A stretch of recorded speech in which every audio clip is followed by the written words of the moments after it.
Oke, bismillahirrahmanirrahim. Assalamualaikum warahmatullahi wabarakatuh. Perkenalkan, saya Irsyad Khairi dengan 3 NIM digit terakhir saya 009. Saya berasal dari kelas A, jurusan Teknologi Rekayasa Otomasi.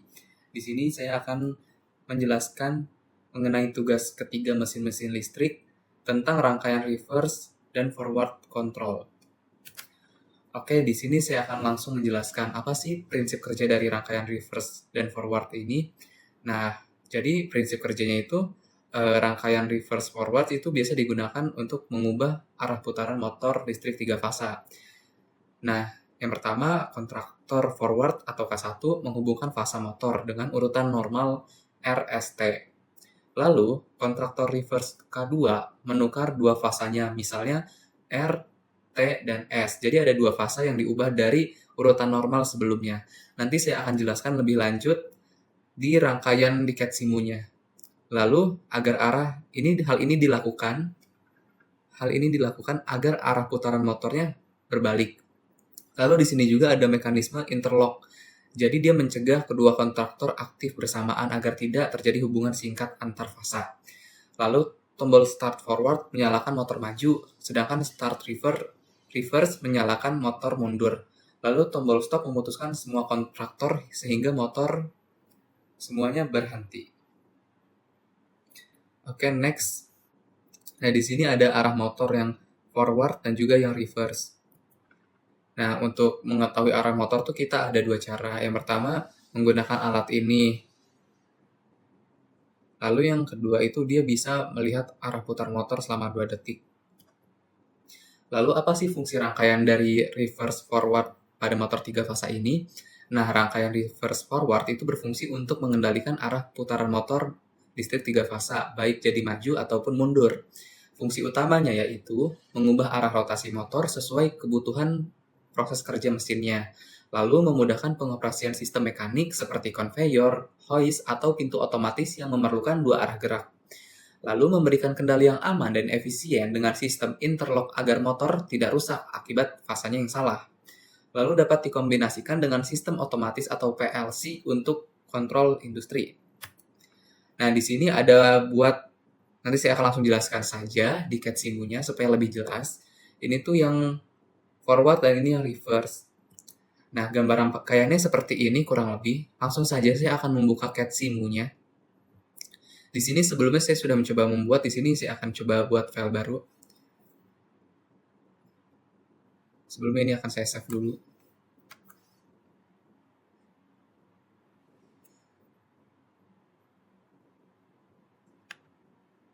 Oke. Lalu buka.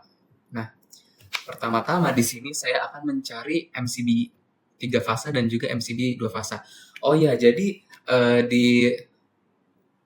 forward dan reverse ini rangkaian yang sekarang kita sedang ingin buat ini, dia tuh ada yang namanya ada yang kayak bagian pengendali dan juga bagian utamanya. Di sini saya akan langsung menjelaskan saja. Ini kita ke MCB. Sebenarnya nanti rangkaiannya itu nggak jauh beda sama rangkaian start delta. Ini MCB.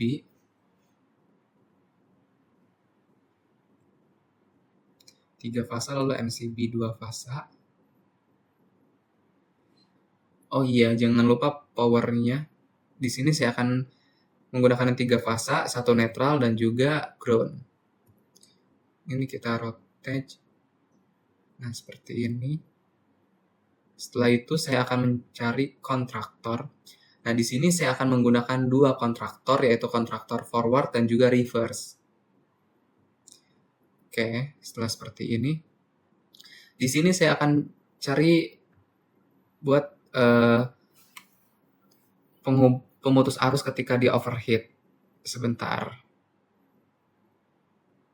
Nah, ini thermal relay. Jadi dia akan memutus arus ketika dia overheat. Oh ya, jangan lupa karena di CAD simu ini ada bug, jadi ini kita harus geser. Ini tuh ada 2. Nah, jadi yang satunya lagi kita hapus aja. Setelah itu kita ke motornya. Kita pakai yang ini, motor 3 fasa. Oke, setelah itu di bagian sini saya akan mencari, oh ya, bisa kita lihat juga kalau lupa ke sini.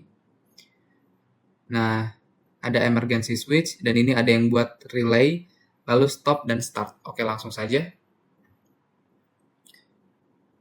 Untuk emergency di sini saya akan menggunakan yang ini, NC switch. Terus untuk yang, nah sebenarnya ini bisa pakai yang ini dan yang bisa pakai yang ini ya, buat yang relay ini. Cuman kalau teman-teman ingin menambahkan lampu sebagai indikator bisa menggunakan yang ini. Oke. Setelah itu di sini saya akan cari tombol stop, lalu tombol start.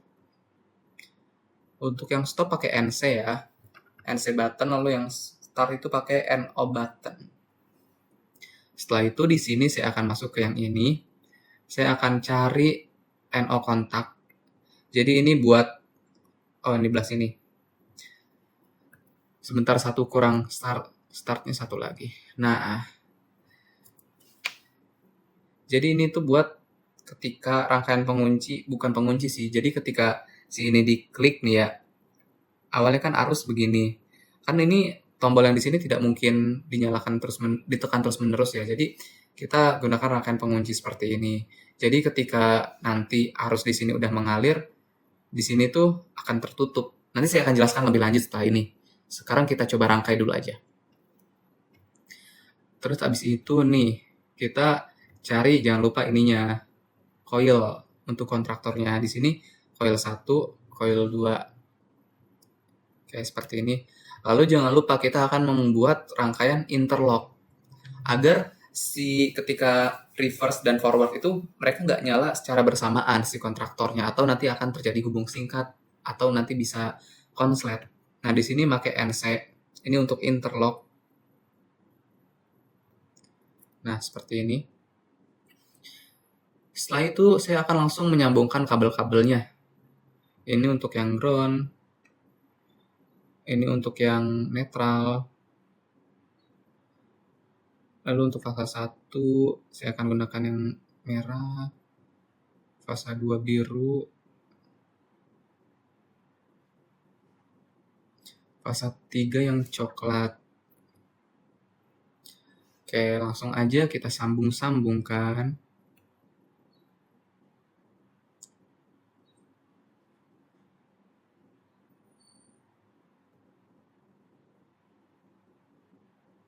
Seperti ini.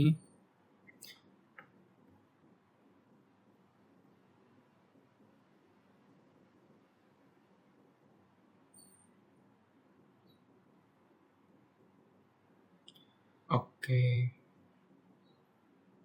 Pastikan sambungannya benar ya.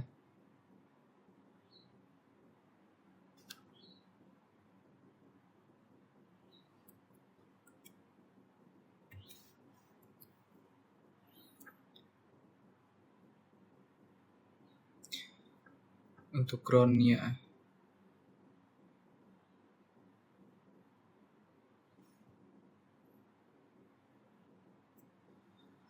Oke, lalu di sini, nah ini untuk yang reverse. Jadi di sini saya akan menukar dua fasa agar dia nanti reverse. Oke, seperti ini. Sebentar.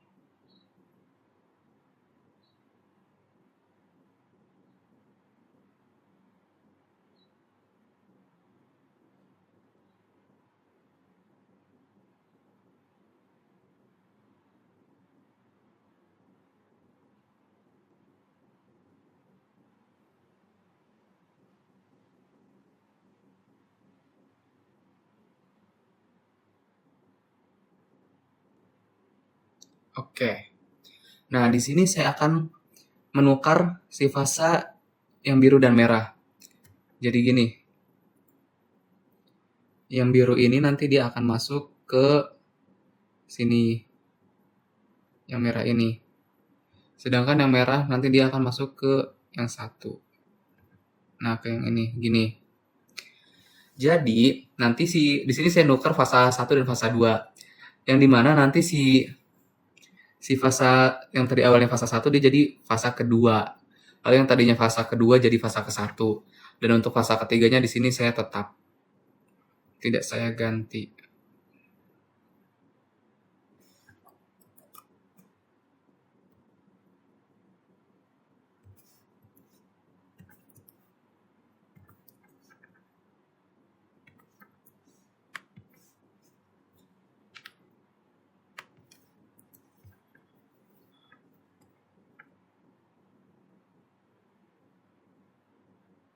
Nah, seperti ini.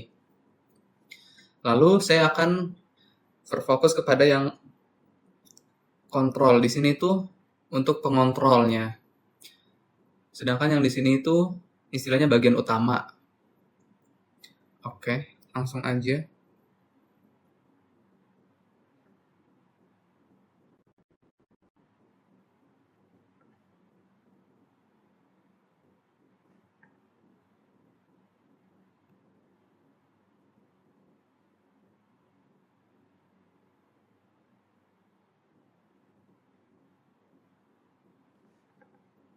Oke, seperti ini. Bisa diikutin ya teman-teman.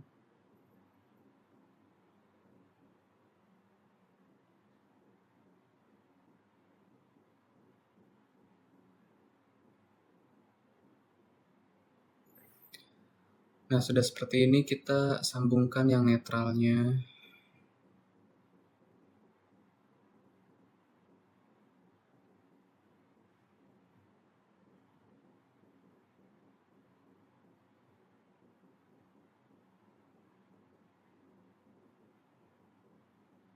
Nah, seperti ini. Lalu kita beri penamaannya. Di sini saya akan ganti menjadi MCB1. Oh iya, perlu diingat teman-teman, kalau nanti ketika kita menamakan dua komponen dengan nama yang sama, kedua komponen itu akan saling terhubung. Jadi pastikan penamaannya benar. Sebentar, saya ingin lihat ini untuk KFKR. Ini KFKR, oke. Ini saya akan kasih nama KF atau kontraktor forward. Dan ini kontraktor reverse. Ini thermal relay TL boleh. Dan ini motor.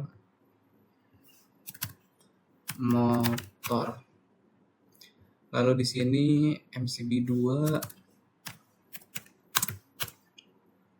Di sini tombol emergency. Lalu di sini tadi buat thermal relay. Nah, kalau misalkan teman-teman notice, di sini tuh mirip sama rangkaian yang start delta kemarin. Lalu di sini tombol stop. Ini start untuk yang KF, berarti saya akan namakan SKF aja. Karena ini nggak boleh sama teman-teman. Ini SKR. Atau artinya start kontraktor yang ini gitu buat yang reverse. Terus yang di sini kita akan hubungkan coil dengan kontraktor yang KF, ini KF, ini KR, terus ini KF juga, normally open yang di sini. Nah, yang ini KR. Saya akan jelaskan kenapa penamaannya seperti ini setelah ini. Lalu ini untuk interlock, ini dikasih KR, ini dikasih KF. Oke, sudah selesai. Tapi di sini ada yang masih belum terhubung, kita hubungkan terlebih dahulu. Nah, oke, teman-teman, ini udah selesai, rangkaiannya kurang lebih akan jadi seperti ini. Nah, di sini aku akan ngejelasin gimana sih prinsip kerja dari rangkaian ini dan kenapa penamaannya seperti ini.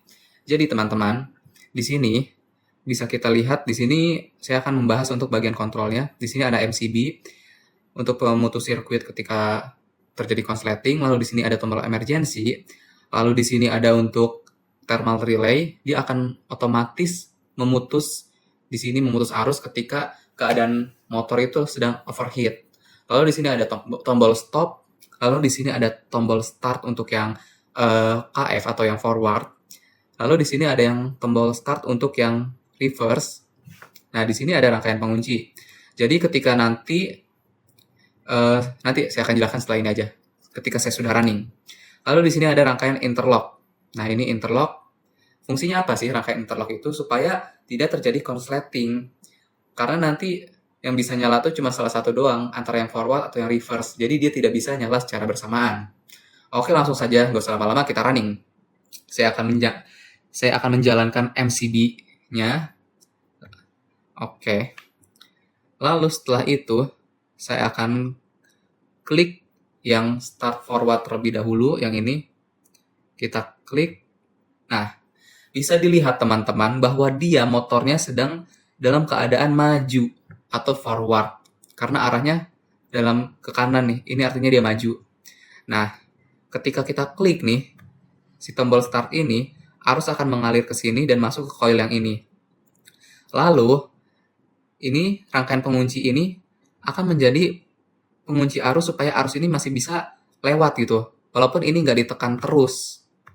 Karena kalau nggak ada rangkaian pengunci ini, nanti ini tuh harus ditekan terus buat bisa nyala. Sedangkan ini enggak gitu.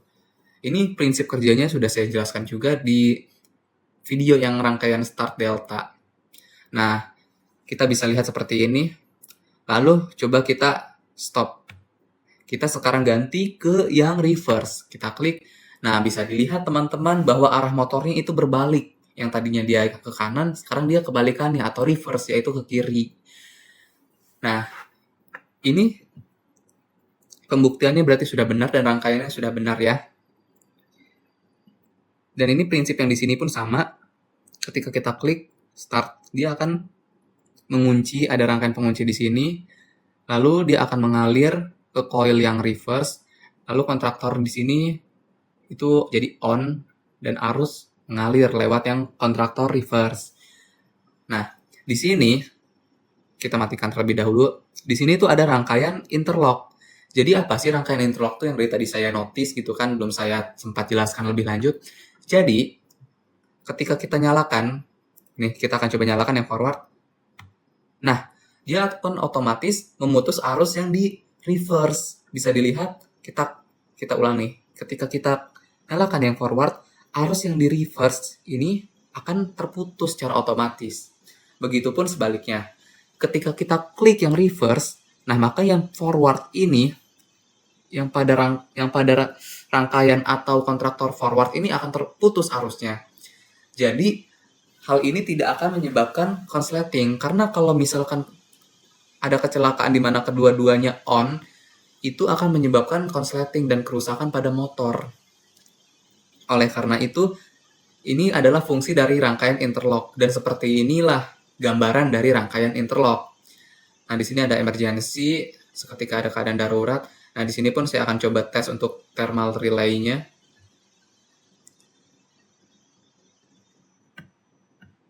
Kita akan coba start. Nah, ketika dia overheat, nah, dia akan memutus arus. Berarti rangkaian ini sudah benar secara keseluruhan. Oke, jadi semoga teman-teman sudah paham apa yang saya jelaskan mengenai rangkaian dari motor forward dan reverse ini.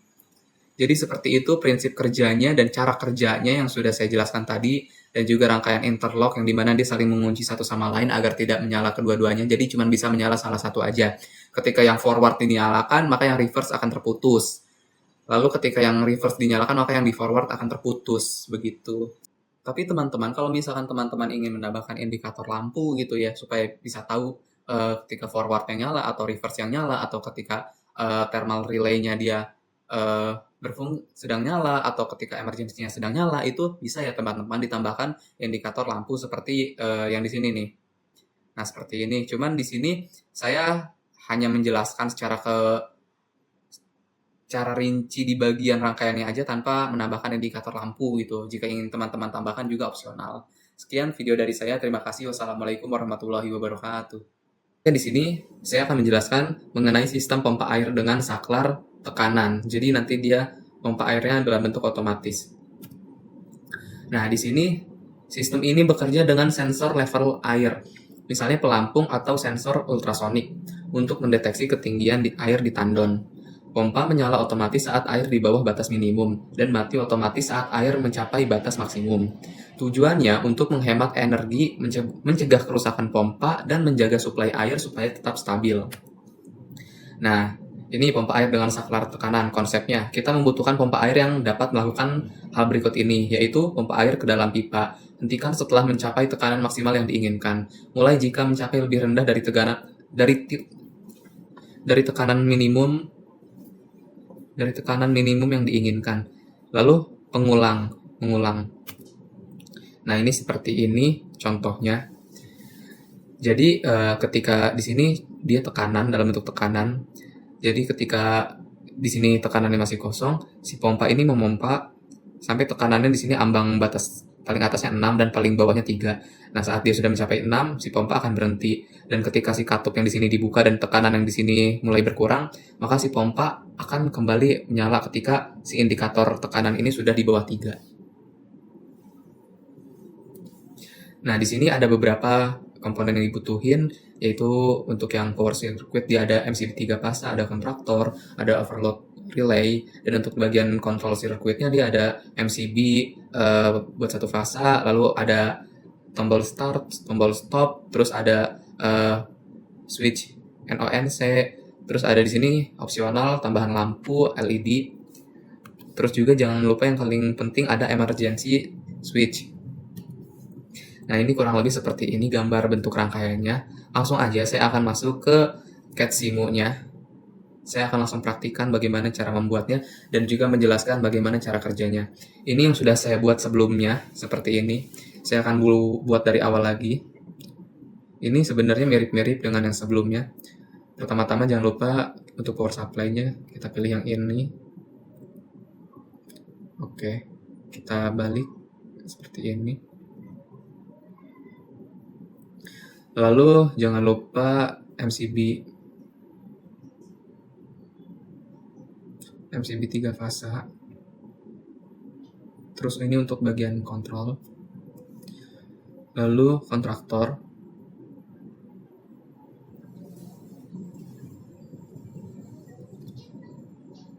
Oke, setelah itu thermal relay.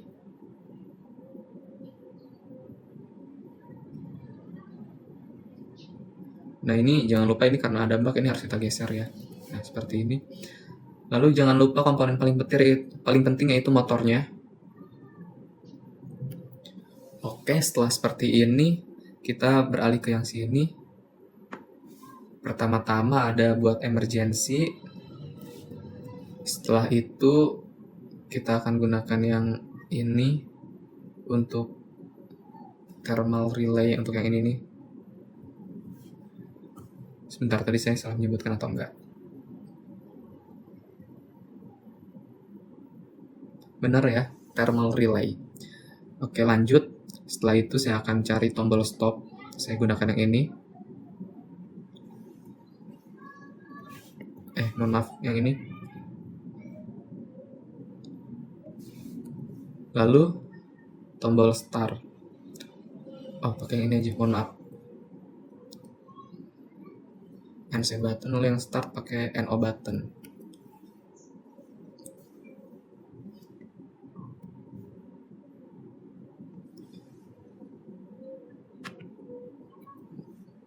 Oke, setelah seperti ini, kita akan cari ini buat rangkaian menguncinya.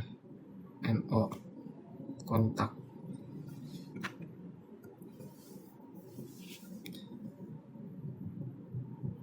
Nanti ini berfungsi sebagai relay ya. Terus habis itu kita pilih ini.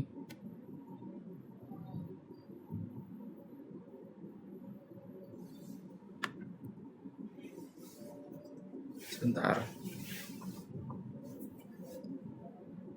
Saya akan lihat lagi ininya.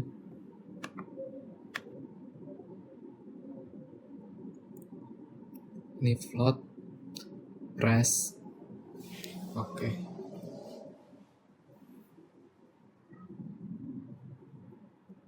Ini kita cari yang ini.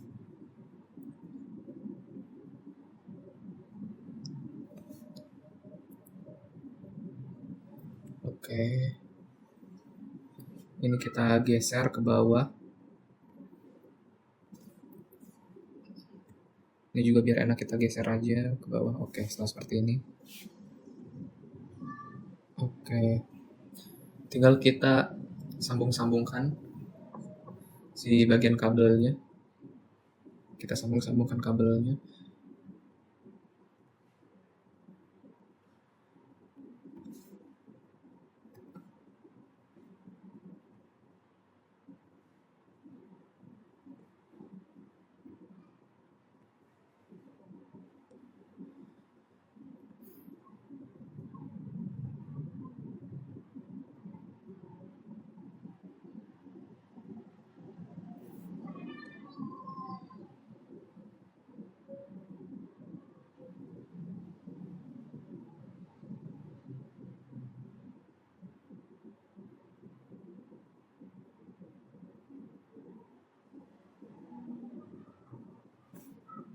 Ikuti saja ini untuk wiring rangkaiannya. Oke, lalu ini ke sini.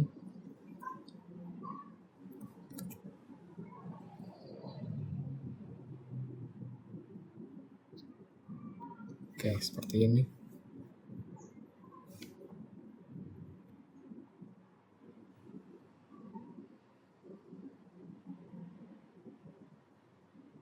Jangan sampai salah ya teman-teman.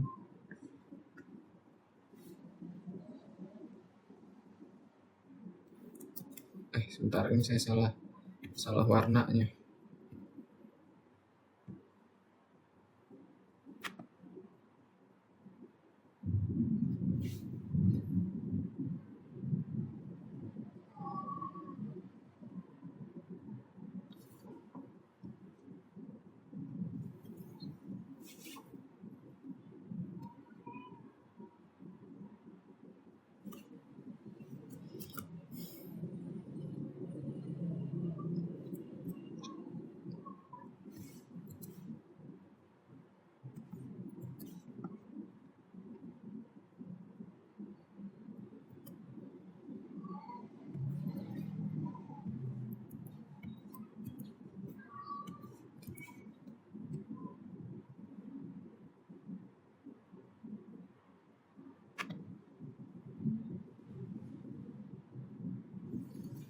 Oke, sudah seperti ini. Sekarang untuk yang netralnya.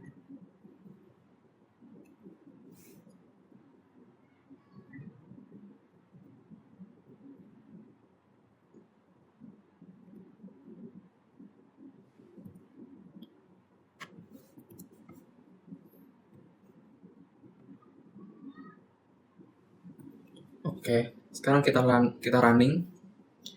Oh iya, jangan lupa kita ganti dulu untuk penamaan setiap komponennya.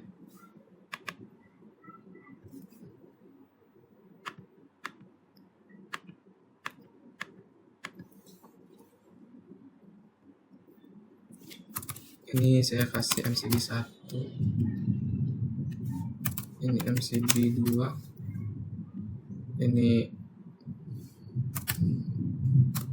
K atau kontraktor. Ini emergency. Ini OL aja. Ini pompa bisa. Ini sebagai OL. Ini untuk stop. Ini untuk start. Ini untuk relay. Ini untuk relay. Ini untuk K atau kontraktor. Sebentar. Float press. Ini float atau untuk level airnya. Ini untuk press atau tegangan air. Oke, setelah selesai kita langsung running aja. Kita nyalakan MCB-nya. Lalu kita coba start. Nah, bisa kita lihat ini kalau dalam posisi kayak gini, ini relay aktif ya. Ini artinya dalam posisi yang seperti ini pompa udah mulai mengisi air. Ini tuh dalam posisi dia dalam keadaan otomatis gitu. Nah, ketika si level air ini misalkan si pelampung ini mendeteksi bahwa airnya kelebihan seperti itu, maka dia bakal mati. Dia bakal memutus si alirannya. Jadi si pompanya berhenti gitu. Jadi si plot ini kan berfungsi buat level air, sedangkan press itu buat tekanan ya. Jadi ketika ini kan berhenti nih. Nah, ketika di dalam tangki airnya itu dia berkurang gitu dari yang kita mau, dari level atau volume yang kita inginkan, maka dia nanti akan otomatis nyala lagi gitu. Nah, dia akan otomatis nyala lagi dan memompa air lagi ke dalam wadah atau ke dalam drum atau apapun lah sebagai tempat airnya itu. Terus setelah itu ini buat tekanan. Ketika tekanan airnya sudah melewati batas, ya dia akan berhenti. Nah, sedangkan saat dia tekanannya berkurang dari batas yang sudah ditentukan, ya dia bakal nyala lagi gitu. Jadi kurang lebih begitu dari prinsip kerja dari yang rangkaian ini gitu. Dia sebagai pompa air otomatis ke dalam sebuah tangki air gitu istilahnya. Jadi yang di sini tuh yang ini sama ini tuh diibaratkan sebagai sensor gitu, kurang lebih tuh dia di dalam bentuk aslinya tuh sebagai sensor. Nah, ini sebagai sensor volume atau kayak jumlah volume air. Nah, buat yang ini tekanan gitu. Kurang lebih begitu. Mohon maaf jika ada kesalahan. Terima kasih. Wassalamualaikum warahmatullahi wabarakatuh.